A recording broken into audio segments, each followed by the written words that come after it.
Ito yung wire nga ano, yung buto nga wire. O ni, tapos sabi ng amo ko, kunin ko daw yung manok na niluto niya kasi ihalo niya sa makarna. Tapos pagkuha ko dito, ayan, nasabog siya. 2 bisis siya sumasabog. Meron pang ano, dumi. Hindi ko natakot na ako yan. Hindi na ako maglinis kasi pinapalinis nila sa akin to. Natakot na ako, lalo na siyang sumasabog siya. Ayan.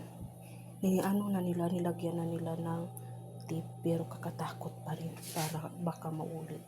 Kasi dito, lahat ng ilaw dito, patay kagabi. Para ako ano ko kagabi namutla ako kagabi kasi patay yung ilaw. Akala ko patay na ako. Delikado yan nga, okay. May pangarap ako sa buhay ko nga magbili ako dito, pero ayaw ko na. Kasi 2 bisis ito sumasabog para siyang bomba. Tapos nag-aso na siya. Ayan, nakakatakot. Lalo na ako lang dito mag-isa.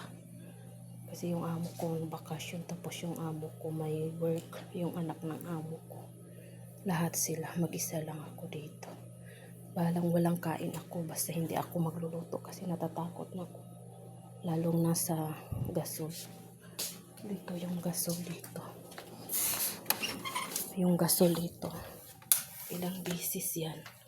Pero buti yung dati, nandito yung amo ko, parang nasave-save ako. Kakatakot ako.